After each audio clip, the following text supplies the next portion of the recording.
Topic है नाम का, इतना इंपॉर्टेंट तो नहीं है फिर भी।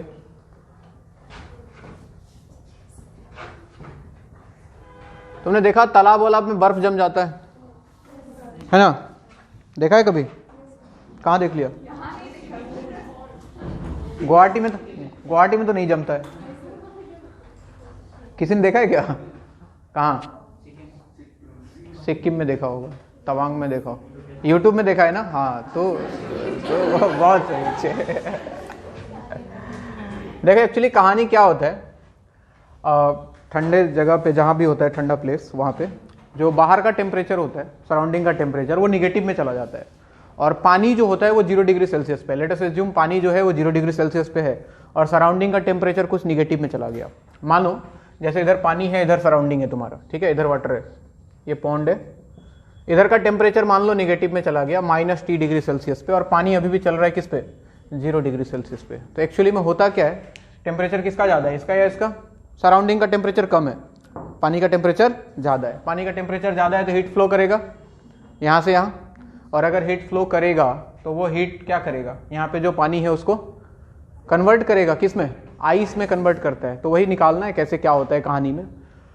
तो बहुत सिंपल चीज़ है भाई, हमने पढ़ा था। जैसे मान लो कि यहाँ से एक छोटा सा काम करते हैं, x डिस्टेंस पे जाके dx थिकनेस ले लेते हैं हम और इसकी कहानी स्टार्ट करते हैं। ये मान लो dx है। अब देखो क्या हुआ, हमने पढ़ाया था तुमको I जो हीट करंट होता है, जिसको हम dq बाई क्या बोलते हैं, dt, किसके इक्वल था ये? k a फिर T1 माइनस T2। हीट कहाँ से कहाँ फ्लो कर रहा है? इधर से इधर जा रहा है, जा रहा है, अरे जा रहा है ना? तो क्या लिखूं, 0 minus T divided by x, कितना थिकनेस? x मान लेते हैं। तो यहां से अगर देखा जाए तो dq बाई dt का जो वैल्यू आता है वो कितना आता है बच्चों? ka, यहां देखो माइनस माइनस प्लस हो गया, कितना? t divided by x। dt को इधर ले आओ, dq को उधर ही रहने दो, तो मुझे क्या मिला? dq इक्वल टू कितना? ka t by x into dt। और ये जो हीट है, ये जो हीट फ्लो कर रहा है, इस हीट के कारण ये जो पानी था ये किस में कन्वर्ट होगा? आइस में। तो पानी जो है वो आइस में कन्वर्ट होगा 0 डिग्री सेल्सियस आइस पे। तो क्या लगेगा, ms डेल्टा t या ml? ml लगेगा। तो dq की जगह पे मैं क्या लिख सकता हूं मैं? m यानी कि मास, जितना मास कन्वर्ट हुआ, into latent heat of fusion जिसको बोला करते थे, याद है? LF लिख देता हूं, LF equal to ka t divided by x into dt। एक छोटा सा एक्सप्रेशन है जिससे सवाल पूछता है, कभी कभार एक आध बार सवाल दिख गया इसलिए करा दे रहा हूं मैं। मास बराबर, मास इक्वल टू क्या लिख सकते हैं? डेंसिटी इंटू वॉल्यूम, ठीक है। मान लो कि इसका डेंसिटी जो कुछ था तुम्हारा रो था और इसका वॉल्यूम कितना होता? अगर इसका एरिया a मान लेता हूं, क्रॉस सेक्शन एरिया a ही माना है मैंने इसका, और इसका थिकनेस कितना है? dx है, तो क्या इसके वॉल्यूम को मैं a इंटू dx लिख सकता था? तो ये हो गया, देखो मास के जगह पे आ गया डेंसिटी इंटू वॉल्यूम, ठीक है, कंफ्यूज मत होना, this is density, this is volume into LF equal to कितना? हाँ, अभी हम dx की बात करें, उसको इंटीग्रेट कर देंगे अभी x के लिए, टेंशन मत लो, k t by x into dt। अब ध्यान से देखो, x वाले को एक तरफ ले आओ और बाकी को एक तरफ रखो। तो यहां पे देखो तो रो a LF इंटू ये वाला x को इधर उठा के ले आओ, x into dx equal to कितना भाई? ka t dt। सही है बात? अच्छा, ये जो कैपिटल T दिख रहा है वो क्या है? टेम्परेचर। और जो स्मॉल t दिख रहा है टाइम है। स्मॉल t क्या है? टाइम। dq बाई dt में ये टाइम होता था, हीट फ्लो पर सेकेंड, तो दोनों को मिला मत देना, कैपिटल T स्मॉल t अलग अलग चीज है।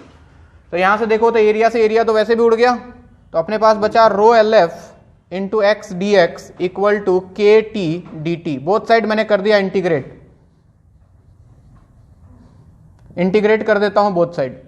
अब यहां पे देखो रो एल एफ, ये तो कांस्टेंट क्वांटिटी है, तो रो इंटू एल एफ आ गया बाहर, इंटीग्रेशन के अंदर बचा X D x equal to, यहां पे के और टी कांस्टेंट है, इंटीग्रेशन के अंदर आ गया डी टी। एक तरफ टाइम का इंटीग्रेशन है, एक तरफ एक्स का इंटीग्रेशन है, ठीक है, थिकनेस का। तो ये मान लो कि जब टाइम 0 था तो थिकनेस 0 था, लेट अस एज्यूम, और जब टाइम t हो गया तो थिकनेस बढ़ के कितना मान लेता हूं, x हो गया, लेट अस एज्यूम। तो क्या बचा भाई, अपने पास मिल रहा है sir rho L F into x का इंटीग्रेशन कितना, x² बाई 2, लिमिट चल रहा है बच्चों 0 से लेके x तक, और RHS में देखा जाए तो kt और dt का इंटीग्रेशन कितना t, लिमिट चल रहा है 0 से लेके t तक। तो यहां पे देखो तो मिला रो LF, अगर x के जगह x रखूं तो x ही मिलेगा, माइनस जब 0 रखूं तो 0 स्क्वायर बाई 2। लिमिट पुट करना आता है सबको, एक बार x के जगह x रखना, एक बार x के जगह 0, बीच में माइनस साइन। और सेम कहानी यहां पे भी, kt अंदर आया एक बार t माइनस 0। तो अगर ध्यान से देखो तो रो LF यहां पे बचा x square by 2 equal to kt into T. तो यहां से टाइम पूछता है बच्चों, टाइम जनरली क्या पूछता है, टाइम, x थिकनेस आइस जमने में कितना टाइम लगा। तो टाइम कितना लगा, यहां से t का वैल्यू निकाल सकता हूं मैं, kt को इधर भेज दो, तो रो LF divided by 2 kt into x square, ये t टाइम है, और ये जो x दिख रहा है ये क्या है, थिकनेस है। क्या है ये, थिकनेस है। तो यहां से जो एक बार या दो बार सवाल पूछा है, दोनों बार सवाल यही पूछा था कि टाइम जो है वो डायरेक्टली प्रोपोर्शनल होता है किसके, एक्स स्क्वायर के, बाकी सब तो कांस्टेंट है।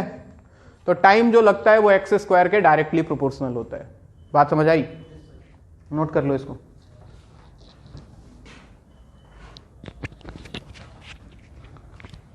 x डिस्टेंस पे जाके हमने सबसे पहले dx थिकनेस का माना था, फिर उसको हमने इंटीग्रेट कर दिया 0 से x तक। तो वहां से हमें पता लग गया कि t हाँ वाटर का नीचे, तो वहां से हमें पता लग गया कि t टाइम में x थिकनेस जो बन रहा है उसका एक्सप्रेशन कितना आ रहा है, दिस इज द एक्सप्रेशन। यहां से जो क्लियर हुआ कि t is directly proportional to X square. तो सवाल ये एक बार पूछा था कि अगर x थिकनेस में अगर सपोज t1 टाइम लग रहा है, ठीक है, तो 2x थिकनेस में कितना टाइम लगेगा, निकाल सकते हैं।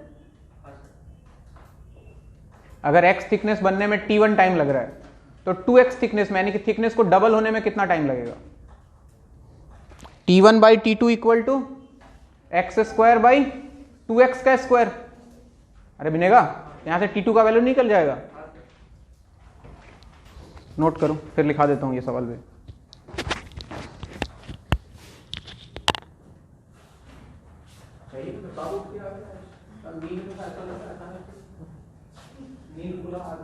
डॉक्टर बनना है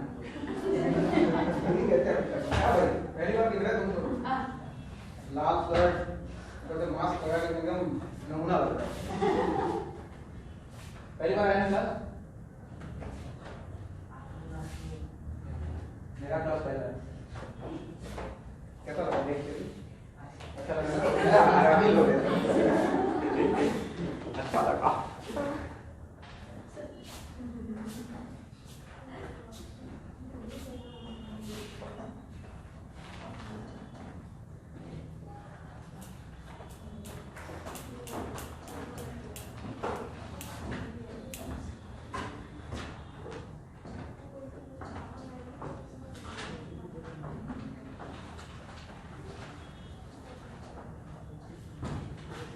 कहाँ पे dq बाई dt, कहाँ पे,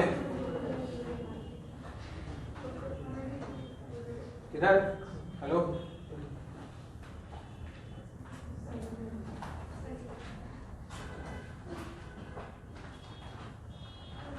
dq को लिखा है ml, अरे हीट फ्लो फेज ट्रांसफर में ml, हाँ तो dq की जगह ml आ गया। सवाल लिख लो एक,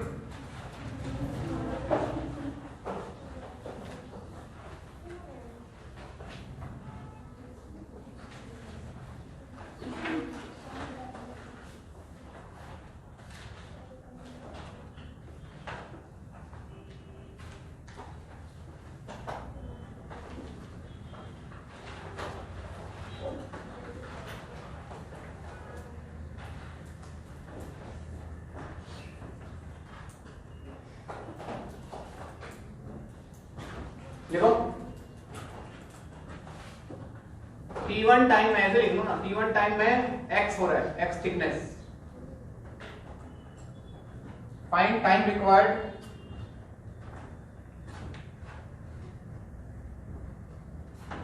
to double the thickness, find time required to double the thickness.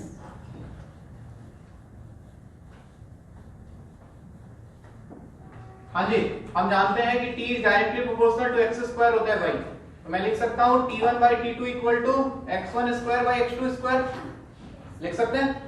यानी कि t1 by t2 equal to x1 तो x है और x2 की जगह पे 2x हो गया, तो कितना आ गया t1 by t2 equal to 1 by 4, तो t2 का वैल्यू कितना 4t1 आ जाएगा। बहुत ज्यादा इंपॉर्टेंट नहीं है, लेकिन अगर कहीं दिख जाए तो तुमको ये ना लगे कि नहीं बिल्कुल अनजान चीज है, ऐसा कुछ नहीं है। तो अभी तक हमने जो भी पढ़ा, जहां तक कहानी पढ़ा, this is all about conduction. हम लोग क्या पढ़ रहे थे अभी तक? कंडक्शन। अब हम लोग चलते हैं अगले टॉपिक की तरफ। अपने सिलेबस में एक चीज और है, क्या है वो? रेडिएशन।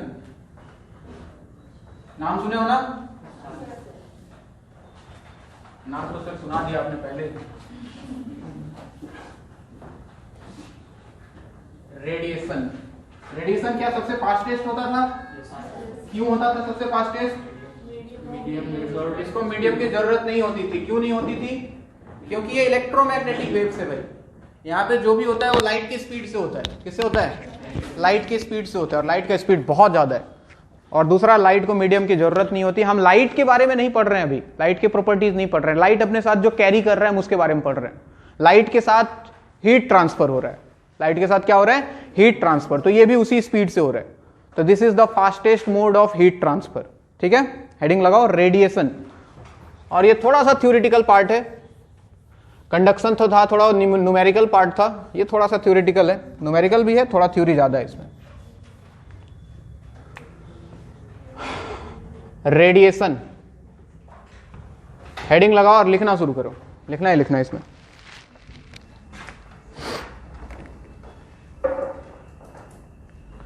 लिखो, बोलो। ठीक है, तो मास्क ऊपर लगा, नाक तक। हाँ। Radiation occurs by electromagnetic waves. Radiation occurs by electromagnetic waves, by electromagnetic waves from a body.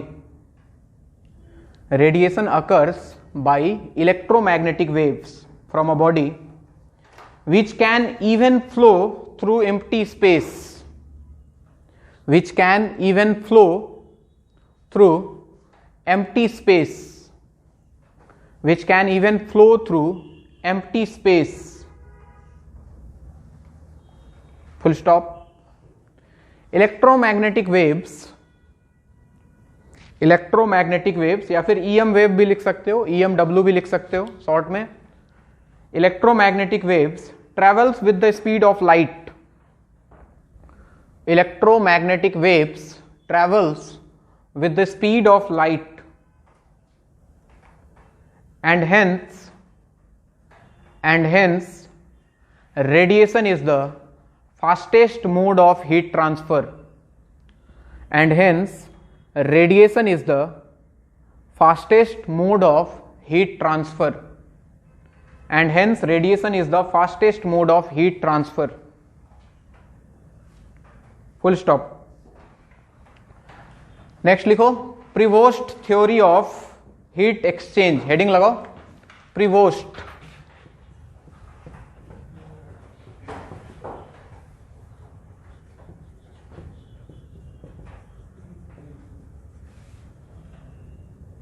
प्रिवोस्ट theory of heat exchange.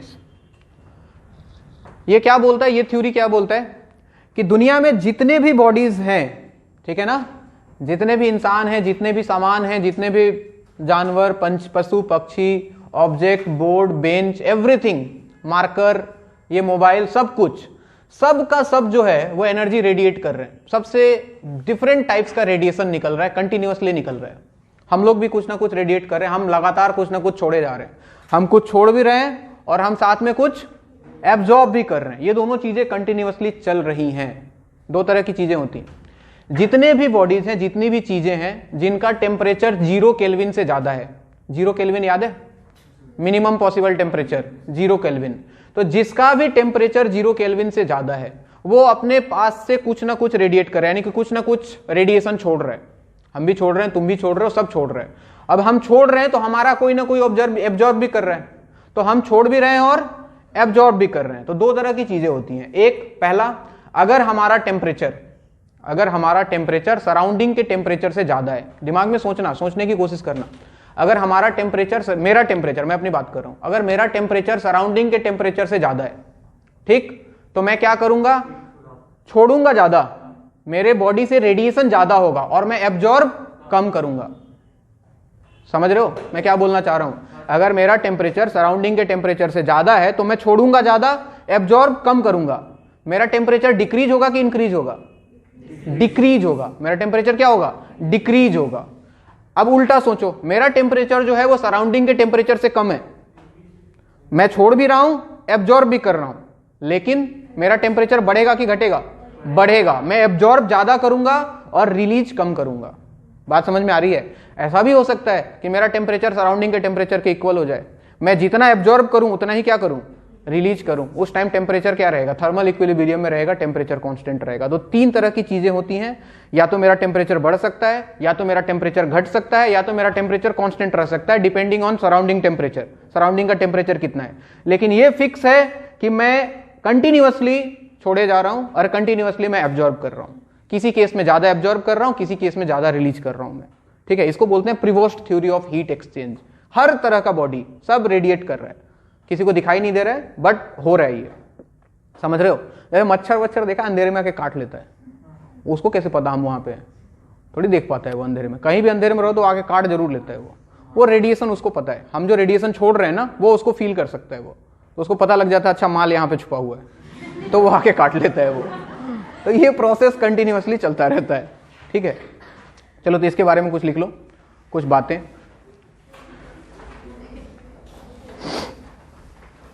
Every body in the nature, every body in the nature, bracket में लिख लेना T greater than 0 kelvin. Every body in the nature at temperature T, at temperature T, bracket में लिख लेना T greater than 0 kelvin, radiates electromagnetic radiations of several wavelengths, radiates electromagnetic radiations of several wavelengths, radiates electromagnetic radiations of several wavelengths to surroundings.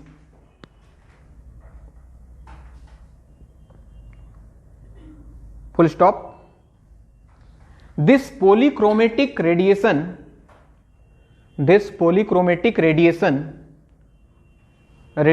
from the surface, this polychromatic radiation from the surface is called thermal radiation, is called thermal radiation, and it depends on this polychromatic radiation from the surface is called thermal radiation, and it depends on the temperature of the surface, and it depends on the temperature of the surface. Line change करके लिखो। At the same instant, हाँ depends on temperature of the surface. तू class क्यों नहीं आ रहा है आज? Class 2 ही था इसलिए नहीं आया, तो तुझे 5-6 क्लास दिया जाए मतलब, तब तू आएगा। नेक्स्ट लिखो। At the same instant a body also absorbs radiations, at the same instant a body also absorbs radiations, a body also absorbs radiations from surrounding, a body also absorbed radiations from the surrounding, absorb radiations from the surrounding depending upon the temperature of surrounding, depending upon the temperature of surrounding. A body also absorbs radiations from the surrounding depending upon the temperature of surrounding. अभी तक मैंने बस इतना ही लिखवाया, खुद radiate भी करता है और सराउंडिंग से एब्जॉर्ब भी करता है। ठीक, आगे लिखें। At very low temperature,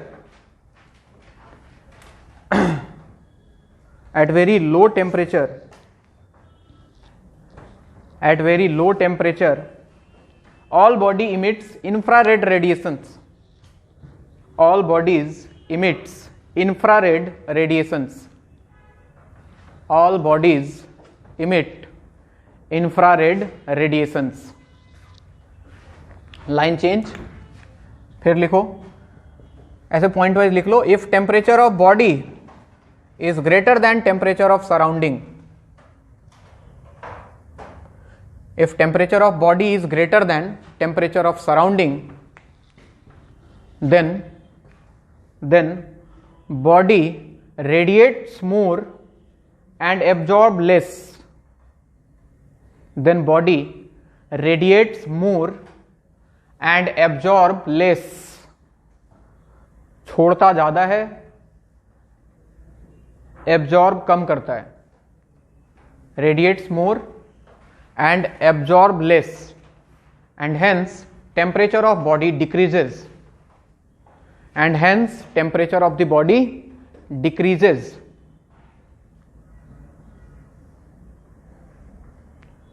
hence temperature of the body decreases. हो गया। सेकेंड, ऐसे ही पॉइंट बना के लिख लो। If temperature of body less than temperature of surrounding, if temperature of body less than temperature of surrounding, then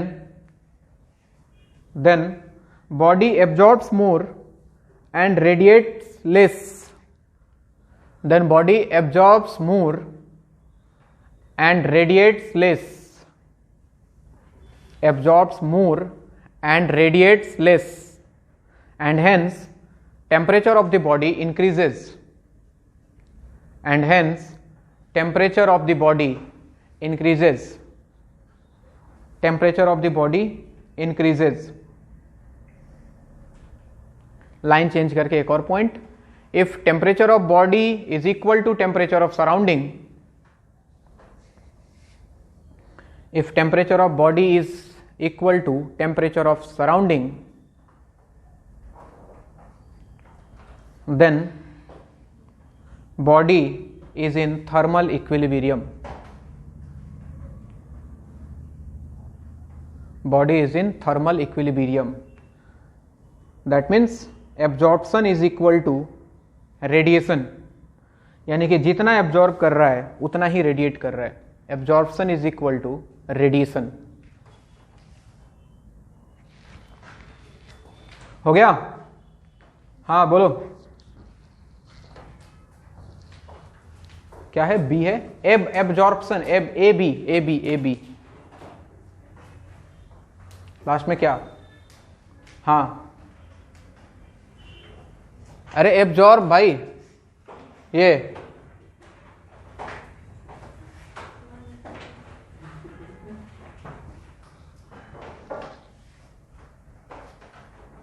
क्या लिखना चाहता है तू? बी होगा कि पी होगा पता नहीं भाई, मैं इंग्लिश थोड़ी पढ़ा रहा हूं, हट। हमें नहीं पता क्या होगा। और केमिस्ट्री वाला कहानी अलग है, एब्जॉर्प्शन वहां पे आता है कुछ, वो छोड़ो, अपने यहां में सोख रहा है, वो खा रहा है वो। चलो जी, सरफेस बिहेवियर की थोड़ी सी बात कर लें। क्या हुआ? अचानक से हंसी की लहर, क्या हुआ मैडम? हाँ सारा मतलब सेंटर पॉइंट तुम दोनों ही हो। सरफेस बिहेवियर, अच्छा आप देखो ध्यान से इधर, किसी सरफेस पे, किसी बॉडी पे अगर कोई एनर्जी मतलब इंसिडेंट होता है तो एनर्जी 3 पार्ट में डिवाइड हो जाता है। सुना होगा सबने। मान लो यहां पे क्यू एनर्जी आया, कितना एनर्जी आया? क्यू एनर्जी इस पे इंसिडेंट हुआ टोटल। तो क्या क्या होता है यहां पे? हम जानते हैं कि कुछ पार्ट रिफ्लेक्ट हो जाता है, होता है क्या? दिस इज क्यू आर मतलब रिफ्लेक्टेड पार्ट, और क्या होता है, क्या कुछ एनर्जी एब्जॉर्ब हो जाएगा, this is Q A, absorb part. और कुछ पार्ट क्या होगा भाई, रिफ्रैक्ट हो जाएगा। क्या हो जाएगा, रिफ्रैक्ट हो जाएगा। इसको बोलते हैं क्यू आर। क्यू आर तो हो गया रिफ्लेक्टेड, ट्रांसमिट बोलो इसको, क्यू टी, ट्रांसमिटेड पार्ट। अच्छा, जनरली ये तीन चीजें होती हैं, किसी बॉडी के ऊपर कुछ भी एनर्जी इंसिडेंट करते हो तो तीन पार्ट, कुछ को वो रिफ्लेक्ट करता है, कुछ को एब्जॉर्ब कर लेता है और कुछ को जाने देता है, अपने आर पार जाने देता है कुछ को। ठीक है, तो मैं लिख सकता हूं कि टोटल एनर्जी जो Q होता है वो क्या Q A plus Q are plus Q T के बराबर होगा। ठीक है, सबको Q से डिवाइड कर दिया दोनों तरफ, Q by Q is equal to Q A by Q plus Q R by Q plus Q T by Q. इसको क्या बोलते हैं जानते हो, क्यू ए बाई क्यू को एब्जॉर्प्टिव पावर, बिल्कुल एब्जॉर्प्टिव पावर। इसको किससे डिनोट करते हैं, स्मॉल ए से। ठीक, सिमिलरली ये जो क्यू आर बाई क्यू है इसको क्या बोल देंगे हम, बोलो, रिफ्लेक्टिव पावर। कैसा पावर, रिफ्लेक्टिव पावर। इसको डिनोट करते हैं हम आर से, और जो लास्ट आ गया तुम्हारा Q T by Q, this is known as transmitting power, transmitting power, and that is equal to small T. तो मैं बोल सकता हूं ये क्यू बाई क्यू तो 1 हो गया, तो क्या मैं ऐसा बोल दूं कि a plus r plus t must be equal to 1, यानी कि absorptive power, reflective power plus transmitting power, तीनों का सम किसके बराबर होना चाहिए, 1 के बराबर होना चाहिए। अब इसमें 2-3 केसेस बन जाते हैं। क्या क्या केसेस बन जाते हैं, सोचो, खुद से सोच सकते हो। अगर a equal to T equal to 0 हो जाए, a और t का वैल्यू क्या हो जाए 0, तो r का वैल्यू 1 हो जाएगा। r का वैल्यू 1 होने का मतलब क्या है, जितना एनर्जी आया सारा का सारा क्या हो गया, रिफ्लेक्ट हो गया। This is known as perfectly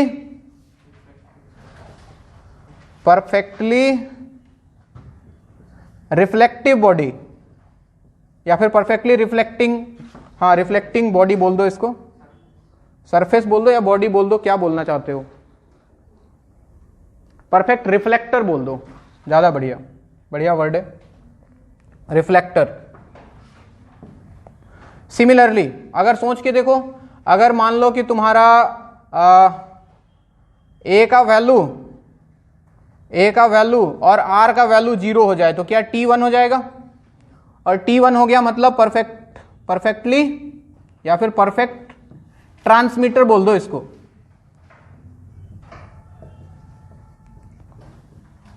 यानी कि जितना आया सारा ट्रांसमिट हो गया। और तीसरा जो सबसे इंपॉर्टेंट, जिसके बारे में हमको बहुत चर्चा करना है, अगर R equal to T equal to 0 हो जाए तो क्या A का वैल्यू 1 हो जाएगा। इसको क्या बोलते हैं, परफेक्टली ब्लैक बॉडी के नाम से जानते हैं इसको, परफेक्टली एब्जॉर्बर बोल दो या फिर परफेक्टली ब्लैक बॉडी। यानी कि इसने क्या किया, जितना एनर्जी आया सबका सब क्या कर लिया, एब्जॉर्ब कर लिया, अपने अंदर से कुछ भी बाहर जाने इसने नहीं दिया, सब कुछ एब्जॉर्ब कर लेता है। इसलिए इसके कारण ये कैसा दिखाई देता है, ब्लैक दिखाई देता है। This is known as black body, perfectly black body, जिसके लिए ए का वैल्यू 1 हो जाए, परफेक्टली ब्लैक बॉडी। हालांकि ऐसा कुछ एग्जिस्ट दुनिया में नहीं करता है, ठीक है ना। तो black hole is not black body यार, अरे उसका अलग कहानी है, उसके अंदर ग्रेविटी इतना ज्यादा है कि वो लाइट वाइट को भी बाहर नहीं जाने देता है, उसका स्टोरी अलग है, यहां से उसका कहानी बिल्कुल अलग है। मतलब black holes are black body, ये कहना गलत है, this is not right. Sun को बोल सकते हो, sun is perfectly black body. बोलो कैसे, एक जमाने में था, आज कोई आज रेडिएट क्यों कर रहा है, कोई आज मतलब रेडिएशन छोड़ क्यों रहा है, किसी जमाने में उसने एब्जॉर्ब किया होगा, हम नहीं जानते हैं कि सूरज ने किस जमाने में एब्जॉर्ब किया है, हमें नहीं पता वो चीज, लेकिन आज वो रेडिएट कर रहा है, इसका मतलब किसी जमाने में उसने सब कुछ क्या किया होगा, एब्जॉर्ब किया होगा। और सब कुछ एब्जॉर्ब करते करते करते करते करते आज वो इस पोजीशन में आ गया है कि अब और एब्जॉर्ब नहीं कर रहा है, अब वो क्या कर रहा है, छोड़े जा रहा है। That is black body. तो ब्लैक होल्स का थ्योरी अलग है, अपने को नहीं यार, उसको ब्लैक बॉडी तो नहीं बोलेंगे।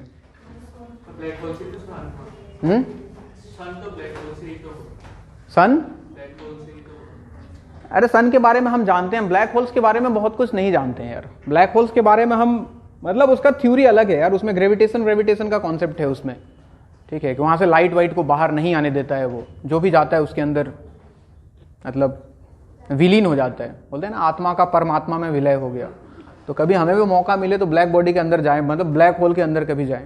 हालांकि ये बहुत खतरनाक थ्योरी है, अगर इसके बारे में कभी जान पाएं, ब्लैक होल वाले थ्योरी को अगर कभी दुनिया ने समझ लिया, साइंटिस्ट ने सुलझा लिया, तो हम एक्चुअली जान पाएंगे कि स्टार्टिंग कहाँ से हुआ था, क्या हुआ था, हम सब कुछ जान पाएंगे। फिर ये दुनिया का कैसे मतलब स्टार्टिंग हुआ, कैसे सब कुछ हुआ, वो पता लगाया जा सकता है। लेकिन वो खैर अपने सिलेबस की बात नहीं है, उसको सॉल्व करते करते कितने साइंटिस्ट मर गए।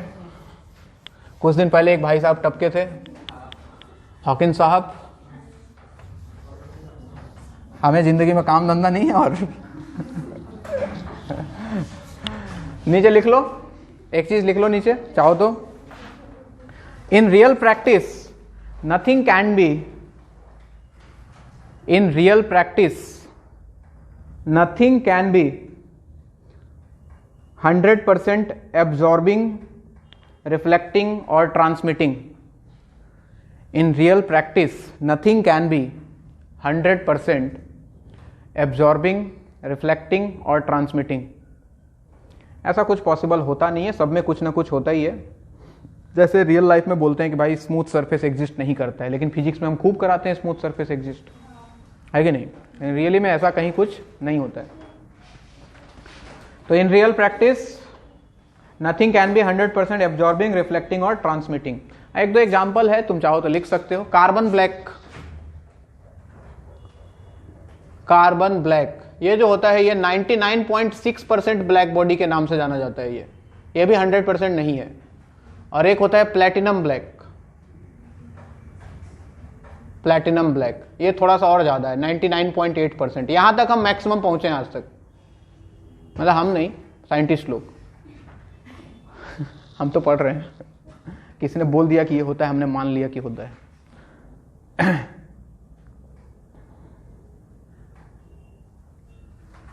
लाइन चेंज करके नीचे लिख लो।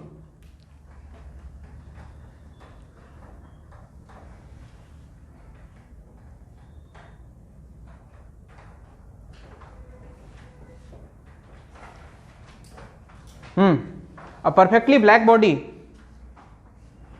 a perfectly black body absorbs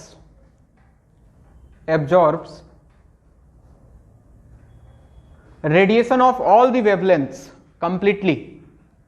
A perfectly black body absorbs radiation of all the, and hence it appears black, and hence it appears black, hence it appears black. ये सब कुछ absorb कर लेता है, जितना भी इसको मिलता है ये सब खा लेता है, hence it appears black.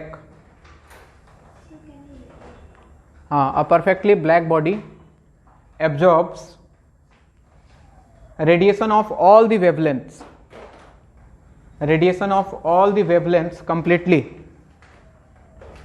and hence it appears black, hence it appears black. Full stop. आगे लिखो।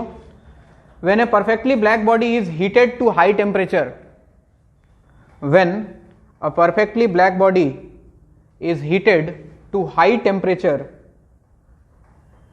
then it radiates radiations of all wavelengths. When a perfectly black body is heated to high temperature, then it radiates radiations of all the wavelengths, radiates radiations of all the wavelengths, just like sun. देखो sun, वही बात बोल रहा हूं, कोई भी चीज है उसको कितना खिलाओगे, खिलाते खिलाते खिलाते एक ना एक टाइम तो वो भर जाएगा ना उसका पेट वेट। तो वैसे ही होता है ब्लैक बॉडी, उसने सब एब्जॉर्ब किया, कर लिया, सब कुछ कर लिया, ठीक है। अब लास्ट में क्या हुआ, उसका टेम्परेचर मान लो तुमने उसको बहुत ज्यादा गर्म कर दिया, तो अब वो छोड़ना शुरू करता है सब कुछ, ठीक है। ये ह्यूमन नेचर में भी होता है, अगर समझ सको तो। छोड़ते सभी हैं, दिखता नहीं है। चलिए मुद्दे की बात करते हैं हम। देख साजिद खान हंस रहा है उधर। Ferry's black body. Sajid Khan तो कुछ ज्यादा ही छोड़ता होगा, खा खा के मोटा हो गया यार हमें। एक साइंटिस्ट था, उसने एक बना के दिया था फेरीज ब्लैक बॉडी। नाम सुना है इसका? कुछ ऐसे चिड़िया के घोंसला जैसा एक स्ट्रक्चर बना दिया था इसने अजीब सा, और उसने बोला कि ये लो ब्लैक बॉडी।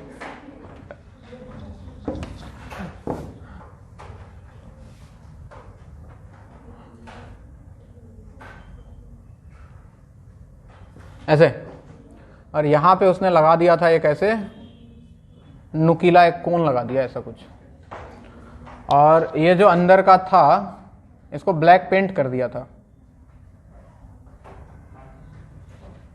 ये सुना होगा तुमने, कहीं देखा भी होगा शायद। तो इसमें होता क्या है, मान लो इधर से कुछ भी रेडिएशन गया, ऐसे ऐसे गया, ऐसे गया, ठीक है, कोई भी रेडिएशन गया इसके अंदर, तो इसके अंदर गया तो क्या होगा, ये इसलिए बनाया जाता है ये, ताकि कोई सीधा जाके ना रिफ्लेक्ट ना हो जाए, ठीक है। अगर ये नहीं होता तो हो सकता था ये सीधा जाके स्ट्राइक होके वापस चला आता, वापस निकलने नहीं देना है। तो ये जाके मान लो यहाँ पे टकराया, उसके बाद इधर टकराया, इसके बाद इधर टकराया, इसके बाद इधर टकराया, इसके बाद इधर टकराया, इसके बाद इधर टकराया, और ये ऐसे अंदर ही खो जाता है, ये बाहर निकलने नहीं देता है इसको। तो उसने ऐसा एक बना के दिखा दिया कि भाई ब्लैक बॉडी ऐसा होता है। इसको उसने नाम दे दिया फेरीज ब्लैक बॉडी। तो बना लो तुम लोग भी।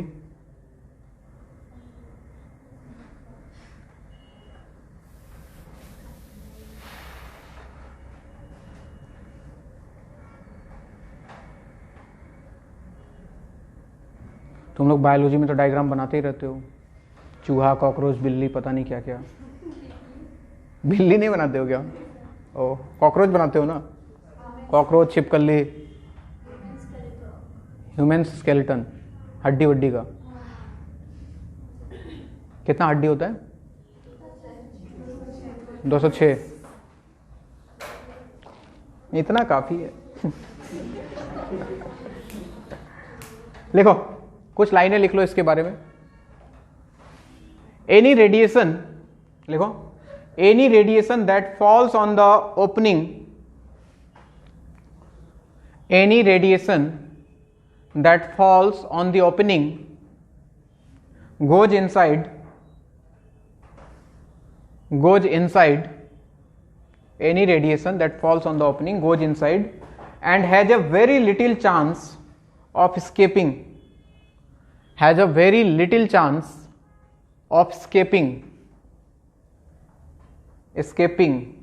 has a very little chance of escaping the enclosure before getting absorbed, has a very little chance of escaping the enclosure before getting absorbed। यानी कि जब तक अंदर पूरा एब्जॉर्ब नहीं हो जाए तब तक वो अंदर ही घूमता रहेगा। हाँ, very little chance of escaping the enclosure before getting absorbed,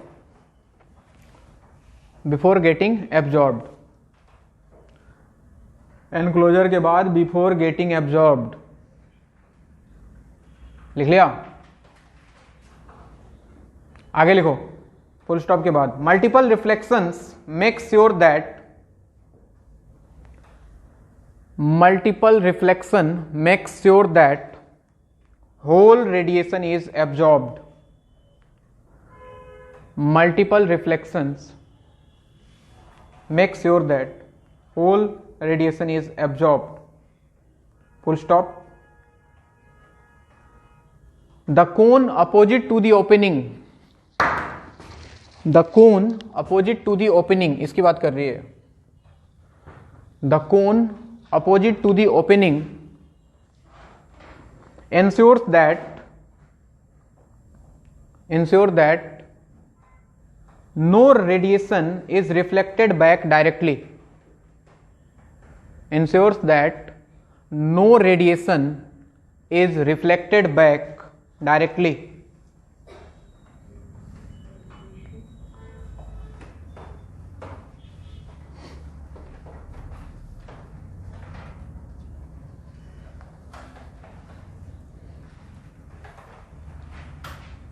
अबे अंदर एब्जॉर्ब नहीं हो जाएगा वो, धीरे धीरे धीरे धीरे धीरे धीरे। ब्लैक पेंट लगा दिया है ना, अंदर ब्लैक बॉडी बना दिया है थोड़ा थोड़ा, तो धीरे धीरे एब्जॉर्ब होता रहेगा, घूमता रहेगा, लास्ट में खत्म हो जाएगा।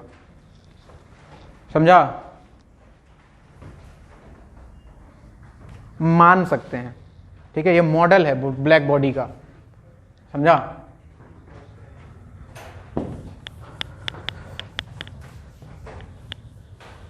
Black body. हाँ जी, हेडिंग लगाओ इमिसिव पावर।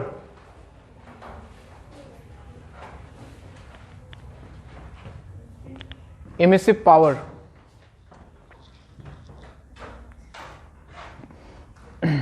इमिसिव पावर क्या होता है?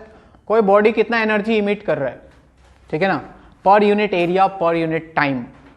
यानी कि energy emitted by a body per unit area per unit time, यानी कि dq divided by a into T. Energy per unit area per unit time is known as emissive power of that body. यानी कि per unit area per unit time में कोई body कितना energy radiate कर रहा है, कितना एनर्जी इमिट कर रहा है, that is known as emissive power of that body. हाँ क्या? इंटेंसिटी। हाँ वैसा ही है, कुछ मिलता जुलता कहानी है। लिखो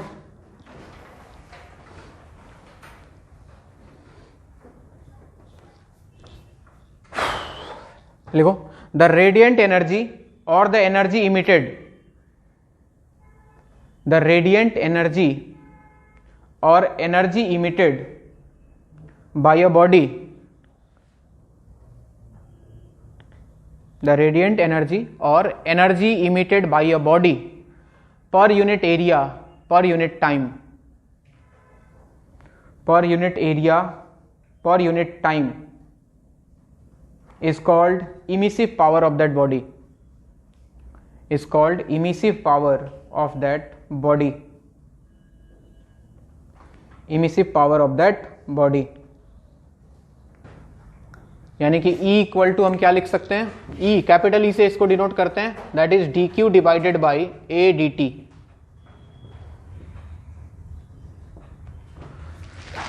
dq divided by a dt। अब इसको रिलेट करते हैं हम किरचॉफ्स रेडिएशन लॉ। हेडिंग लगाओ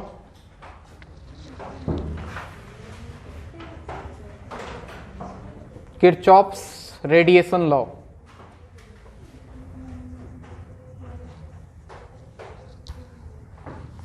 भाई पहले का साइंटिस्ट लोग ऐसा नहीं होता था कि एक रिसर्च कर दिया बैठ गया उसके बाद, ऐसा कुछ नहीं होता था।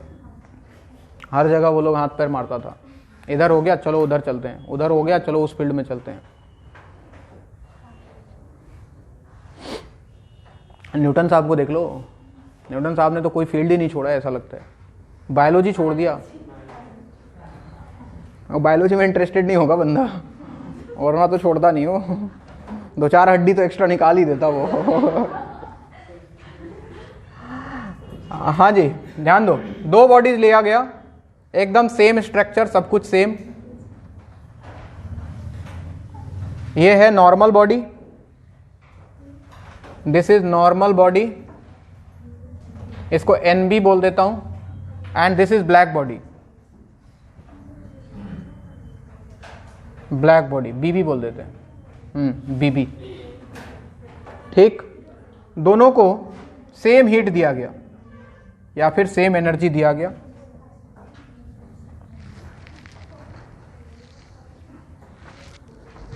डायग्राम बनाओ, कुछ लाइनें लिखो पहले, उसके बाद मैं लिखाता हूं।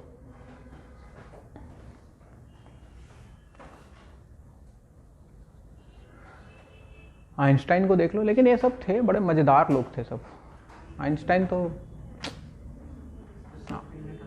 हाँ सब फील्ड में नहीं गया, वो सबका जो अधूरा काम था ना उसने सबको पूरा कर दिया। वो थ्योरी किसी और ने दिया, इसने सबको एक्सप्लेन कर दिया आके, तो वो लोगों को फील करा दिया कि देखो ये जो बोला था वो एक्चुअली ऐसे होता है। उसी में महान बन गया वो आदमी, सही आदमी था। देखो, both the bodies have same shape, size and temperature.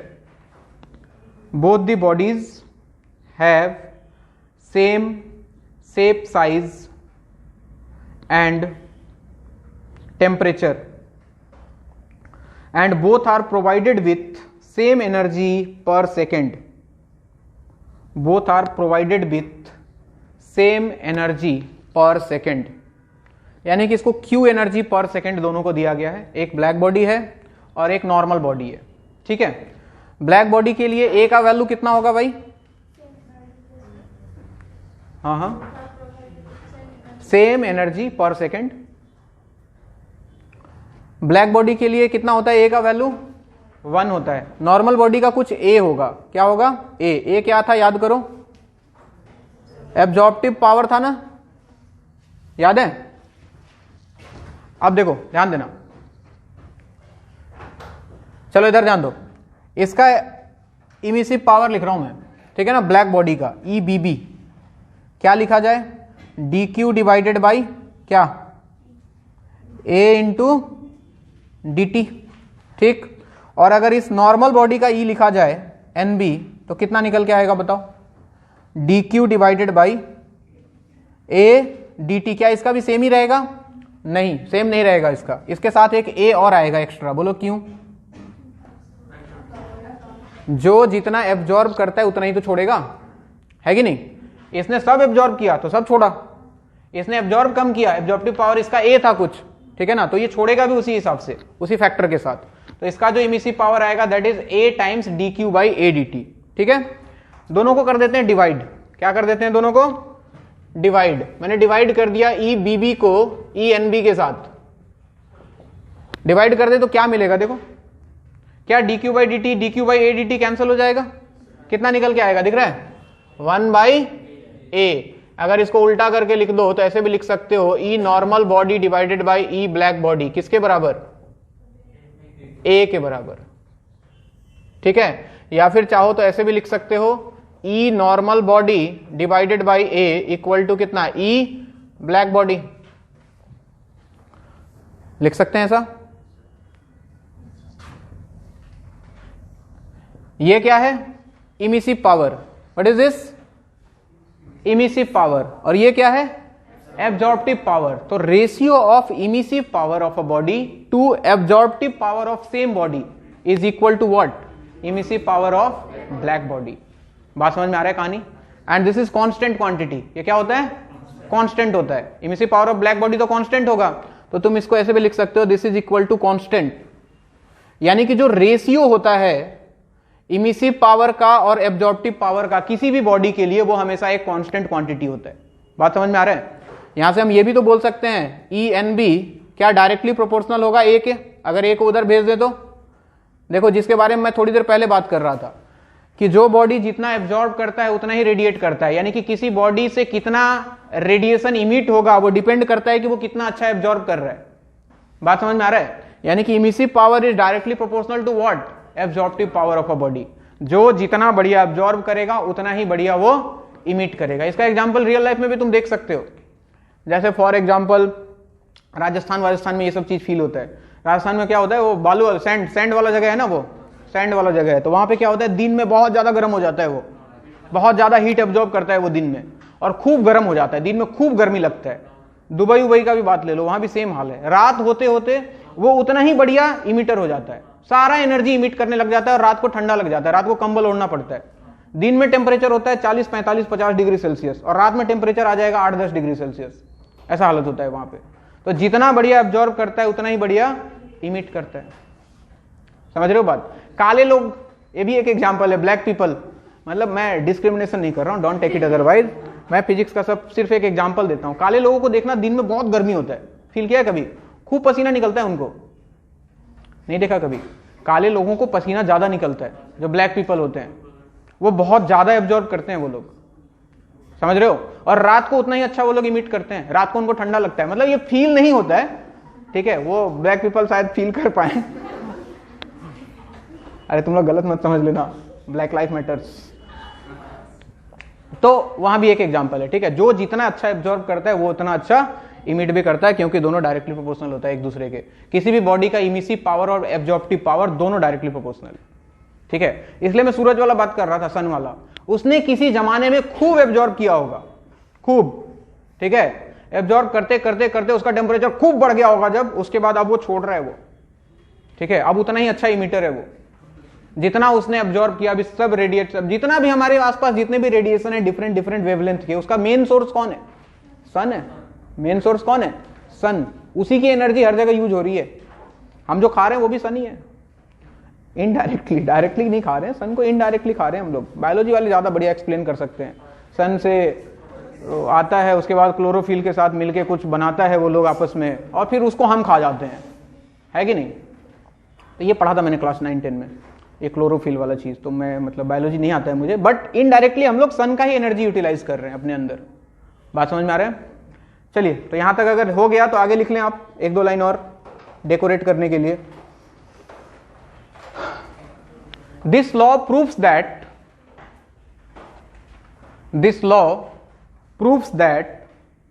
the ratio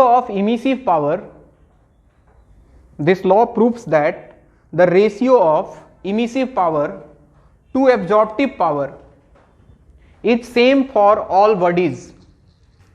This law proves that the ratio of emissive power to absorptive power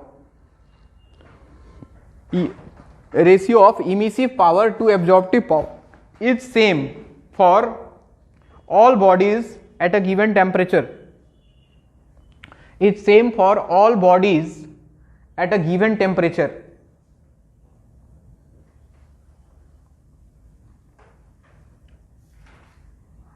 And is equal to emissive power of a black body. And is equal to emissive power of a black body.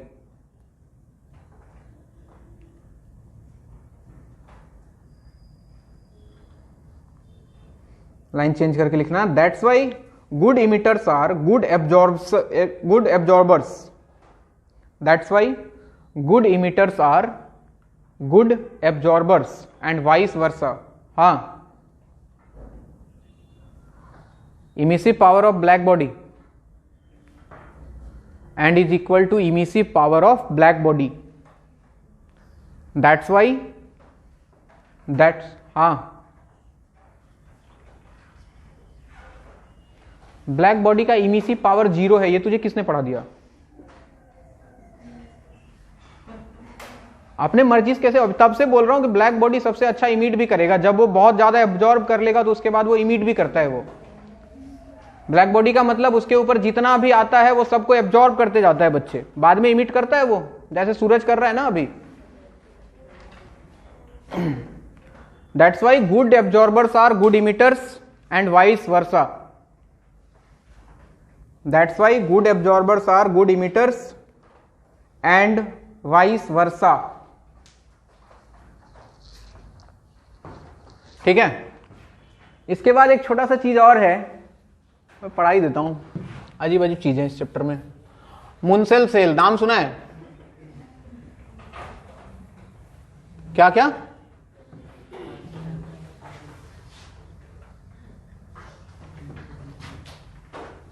Normal में ए क्यों आया था? क्या बोल रहे तुम? Normal body में ये एरिया, अबे एरिया लिया है ना, एरिया। अच्छा, ये स्मॉल ए, ये नॉर्मल बॉडी है बच्चे। ये सब कुछ एब्जॉर्ब थोड़ी ना करेगा।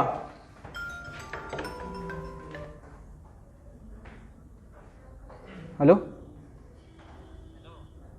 हाँ मैं क्लास में हूं, कॉल करता हूं तुमको। हाँ भाई, अरे ए इसलिए आया क्योंकि ये नॉर्मल बॉडी है ना, ये सब कुछ एब्जॉर्ब थोड़ी करेगा। ये तो ब्लैक बॉडी था, ये सब एब्जॉर्ब कर लेता है। एब्जॉर्प्टिव पावर 1 होता है इसका। ये सब कुछ एब्जॉर्ब करता नहीं है, तो जब सब कुछ एब्जॉर्ब करता नहीं है तो छोड़ेगा भी तो उतना ही ना जितना एब्जॉर्ब करेगा। उसके लिए ये ए आया है। नेक्स्ट हेडिंग लगाओ, एक छोटा सा टॉपिक है मुनसल व्हील। नाम सुना है? अभी सुना?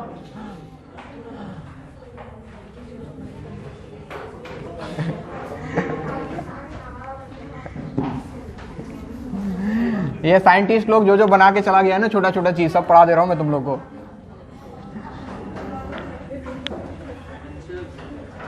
अरे तू बार बार एनसीईआरटी काहे लेके आ जाता है बीच में? एनसीईआरटी पढ़ाना होता तो तुम्हारा सिलेबस कब का खत्म कर दिया होता मैं। देखो इधर, एनसीईआरटी में बहुत कुछ नहीं है, तू टेंशन मत ले। फिजिक्स में एनसीईआरटी को मत मिलाओ, एनसीईआरटी अच्छा है बायोलॉजी के लिए, फिजिक्स और मैथ के लिए तो बिल्कुल नहीं। ऐसा एक व्हील बना के उसने दे दिया, ठीक है ना। ये अपने कलर्स हैं, विव गायर जिनको बोलते हैं, 6 ही दिख रहे हैं, होते तो कितने 7 हैं, एक को हटा दिया गया है सिलेबस से। कौन सा? इंडिगो को हटा दिया गया। इंडिगो का प्लेन उड़ने लग गया आजकल, तो उसको हटा दिया गया, ठीक है। तो उसने क्या बोला कि white light minus any colour is equal to opposite colour. ये उसने बोला कि व्हाइट लाइट में से कोई कलर अगर इसमें से हटाते हो तो उसके अपोजिट वाला कलर दिखाई देगा तुमको। यानी कि व्हाइट लाइट में से अगर रेड को हटा दिया तो कैसा दिखेगा? वो ग्रीन दिखेगा। व्हाइट लाइट में से अगर वायलेट को हटा दिया मतलब अपोजिट है, ये नहीं तो ये नहीं तो ये, ठीक है। जैसे इसका बहुत सिंपल सा एग्जांपल बताता हूं मैं तुमको, इसको बना लो एक बार, मैं बताता हूं।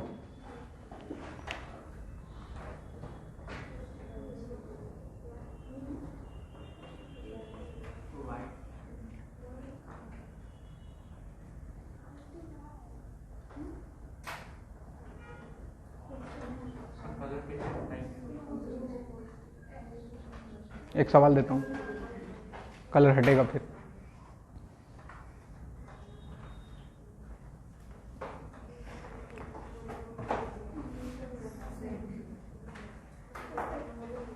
लिखो, एक क्वेश्चन लिखो, फिर मैं एक्सप्लेन करता हूं।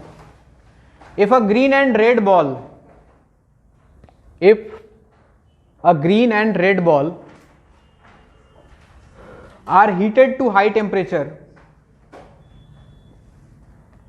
if a green and red ball are heated to high temperature and then kept in a dark room, if a green and red ball are heated to high temperature and then kept in a dark room, then their colors will be exchanged. If a green and red ball are heated to high temperature and then kept in a dark room, then their colors are exchanged. बताओ ये सही है या गलत है? अगर red और green ball को खूब गर्म करके किसी अंधेरे कमरे में रख दिया तो उनका कलर एक्सचेंज हो जाएगा, ग्रीन रेड दिखेगा, रेड ग्रीन दिखेगा। जादू। ऐसा होगा क्या? ऐसा होता है। ये रियल लाइफ में उसने एक्सपेरिमेंट किया, उसने, उस बंदे ने, मुंसल नाम के बंदे ने करके बताया कि नहीं देखो ऐसा होता है। सोचो ऐसा क्यों हुआ? एक ग्रीन बॉल है, एक रेड बॉल है, ठीक है ना। अच्छा, ग्रीन वाला ग्रीन क्यों दिखता है? वो ग्रीन एब्जॉर्ब करता है या ग्रीन रिफ्लेक्ट करता है? हमें कोई भी कलर क्यों दिखाई देता है? क्योंकि वो हमारे आंखों तक आ रहा है, वो उस कलर को रिफ्लेक्ट कर रहा है, इसलिए हमको दिखाई देता है। तो ये ग्रीन इसलिए दिख रहा है क्योंकि ये ग्रीन रिफ्लेक्ट कर रहा है, ठीक है। यानी कि एब्जॉर्ब रेड कर रहा होगा, ऐसे सोच के चलो। ये ग्रीन रिफ्लेक्ट कर रहा है मतलब क्या एब्जॉर्ब कर रहा होगा? रेड एब्जॉर्ब कर रहा होगा। और ये रेड दिखाई दे रहा है मतलब रेड रिफ्लेक्ट कर रहा है, यानी कि ग्रीन को एब्जॉर्ब कर रहा है। खूब गर्म किया इनको, गर्म करने के बाद छोड़ दिया। अब क्या होगा? ये इमिट करेगा। गर्म होने के बाद जब हम इसको रख देंगे, मान लो अंधेरे कमरे में लाके रख दिया, तो ये इमिट करेगा। क्या इमिट करेगा? वही तो इमिट करेगा जो इसने एब्जॉर्ब किया है। तो इसने क्या एब्जॉर्ब किया था? रेड। तो ये अभी रेड रिफ्लेक्ट करेगा, और ये क्या रिफ्लेक्ट करेगा? ग्रीन। तो ये रेड वाला ग्रीन दिखाई देने लग जाता है और ग्रीन वाला रेड दिखाई देने लग जाता है। ये एक्चुअली में होता है, ये एक्सपेरिमेंटल प्रूफ है। नीचे लिख लो, दिस स्टेटमेंट इज ट्रू। ये सही है। ये कोई रीजन पूछे तो एक्सप्लेन कर देना। तो पीछे बाहर जाएंगे तो चेंज कलर चेंज हो जाएगा क्या? कलर, हाँ, अपोजिट वाला।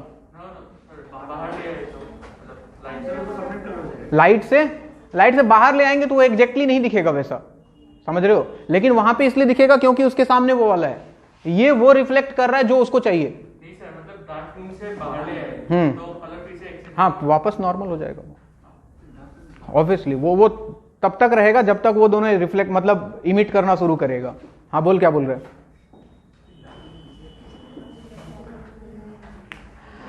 अच्छा, कोई चीज ग्रीन क्यों दिखता है? क्योंकि वो ग्रीन को एब्जॉर्ब करता है। ग्रीन को रिफ्लेक्ट करता है ना। ये बेसिक चीज है, ये तो सबसे पहले क्लियर होना चाहिए कि कोई भी चीज लाल दिख रहा है अगर, तो वो लाल रेड कलर को उसने रिफ्लेक्ट किया है, ठीक है ना। तो स्टार्टिंग में ग्रीन रेड है, मतलब ग्रीन दिखने का मतलब वो ग्रीन रिफ्लेक्ट कर रहा है और रेड को एब्जॉर्ब किया होगा, और ये रेड दिख रहा है मतलब रेड रिफ्लेक्ट कर रहा है और ग्रीन को एब्जॉर्ब किया होगा, है कि नहीं। तो जब इनको गर्म करके छोड़ देंगे तो बाद में ये इमिट क्या करेगा, वही इमिट करेगा जो इसने एब्जॉर्ब कर रखा होगा पहले। तो ग्रीन वाला रेड एब्जॉर्ब करके रखा होता है और रेड वाला ग्रीन एब्जॉर्ब करके रखा है, तो ये दोनों गर्म होने के बाद जो इमिट करते हैं एक दूसरे का उल्टा करते हैं। हाँ, दोनों बॉल एक साथ रहेगा तो ऐसा होगा कि एक्सचेंज हो जाएगा।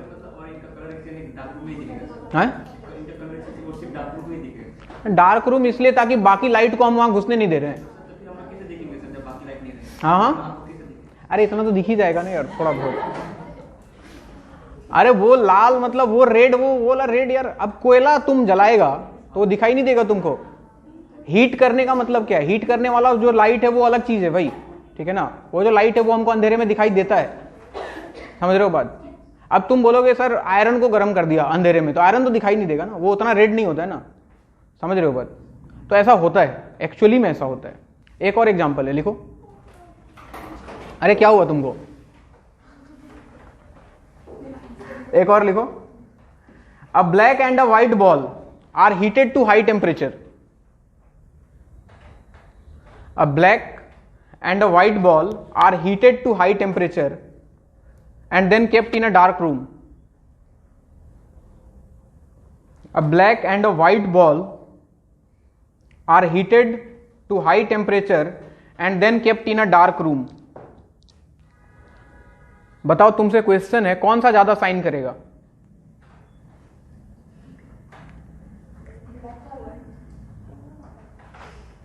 कुनो न करे।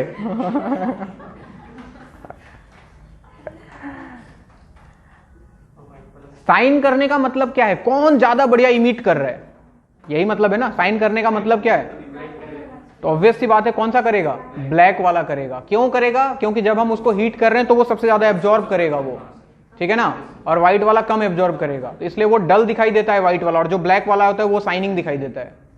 ठीक है, बात समझ में आ रहा है कॉन्सेप्ट, लिख लो इसको भी।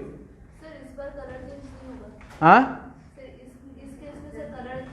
इसके अरे व्हाइट है ना, व्हाइट के लिए उसने ऐसा कुछ बना के नहीं दिया, उसने व्हाइट के डिफरेंट डिफरेंट पार्ट्स के लिए वो रूल दिया था, समझ रही है बात। व्हाइट और ब्लैक के लिए नहीं दिया था, उनके पार्ट्स के लिए दिया था।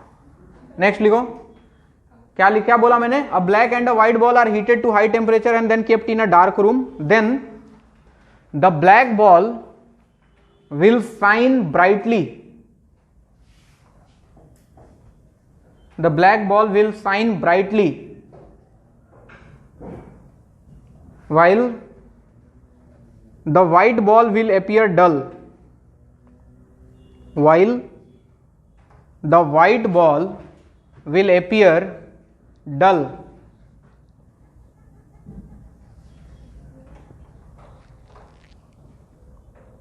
While the white ball will appear dull. हो गया, चलो बकवास बातें खत्म, हेडिंग लगाओ इमिसिविटी।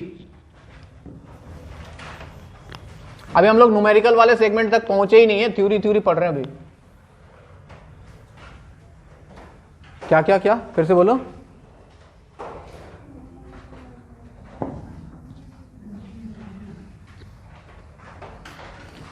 वो अपोजिट वाला डोमिनेंट होता है बच्चे, उसी का तो व्हील बना के दिया था उसने, ठीक है ना। रेड के अपोजिट में कौन सा होता है, ग्रीन होता है, इसलिए समझे। नेक्स्ट इज, क्या बोला था मैंने, इमिसिविटी। इमिसिविटी क्या होता है भाई, इमिसिविटी होता है sir, this is the ratio of emissive power of a normal body to black body, ठीक है। देखो, it is denoted by small e, इसमें एक लाइन लिखो, it is denoted by small e and it is the ratio of emissive power, it is the ratio of emissive power of a normal body, it is the ratio of emissive power of a normal body to emissive power of black body at same temperature, it is the ratio of emissive power of a normal body to emissive power of a black body at same temperature. यानी कि अगर E की बात की जाए बच्चों तो E equal to होता है emissive power of normal body divided by emissive power of black body, ENB divided by EBB। और यहां से साफ साफ फील आ रहा है, अगर ब्लैक बॉडी के लिए इमिसिविटी लिखा जाए तो कितना आएगा वैल्यू? अगर ब्लैक बॉडी के लिए लिखना हो तो ये भी ब्लैक बॉडी हो जाएगा, EBB बाई EBB कैंसल, कितना आएगा 1। यानी कि E का जो वैल्यू होता है वो 1 होता है फॉर ब्लैक बॉडी, और बाकी के लिए बच्चों लेस देन 1 होता है। ये E is less than 1 for normal body.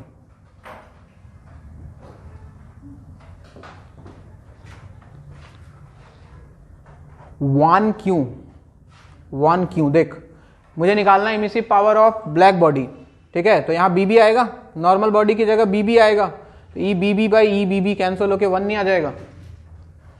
यानी कि emissive power of normal body की बात करें तो किसके बराबर आता है? E times emissive power of black body.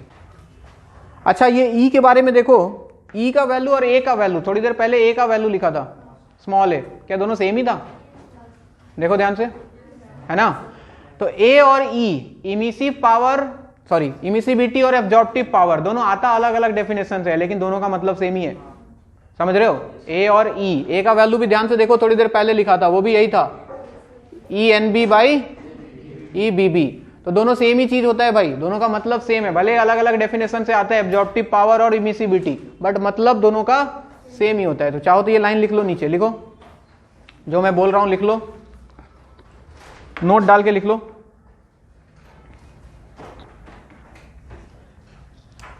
A equal to E, यानी कि absorptive power equal to A equal to E, लिखो नीचे, absorptive power equal to emissive power. वही बातें बार बार घूम के आ रही हैं कि जो जितना बढ़िया एब्जॉर्ब करेगा वो उतना बढ़िया इमिट करेगा। Absorptive power equal to emissive power. क्या हो बच्चा, थक गया तुम? पीछे थक गया, टायर्ड, ठीक है ना? हाँ, थक जाओ तो बता देना। हाँ, इमिसिविटी लिख लो, इमिसिव पावर बोल लो, कोई बात नहीं है, कोई बहुत ज्यादा फर्क नहीं पड़ता है। इमिसिविटी लिख लो तुम, चलो, absorptive power equal to emissivity. आगे लिख लो, E and A, small e and small a have different definitions. E and A have different definitions, but they are same.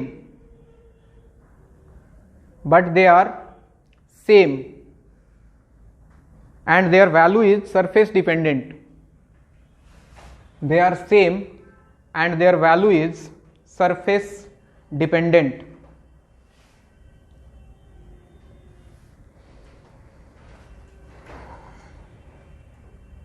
Their value is surface dependent. यहां तक कहानी हो गया, यहां तक था पूरा का पूरा थ्योरेटिकल पार्ट, ठीक है। अब यहां से शुरू होता है इसके बाद का कहानी, स्टीफन्स लॉ, नाम सुना है?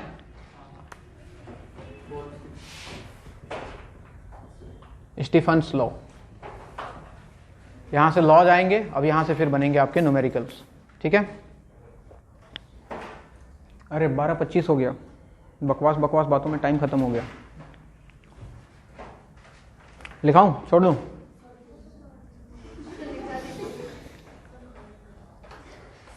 तुम बैठे बैठे ये बोल रहा है कि मैं थक गया। देखो, एक घर में बैठा हुआ है और घर में बैठ के थक गया ये। चलो ठीक है, कोई नहीं, इसके बाद नेक्स्ट क्लास करेंगे, इसके बाद से स्टार्ट होगा इसका न्यूमेरिकल सेक्शन, ठीक है। ओके।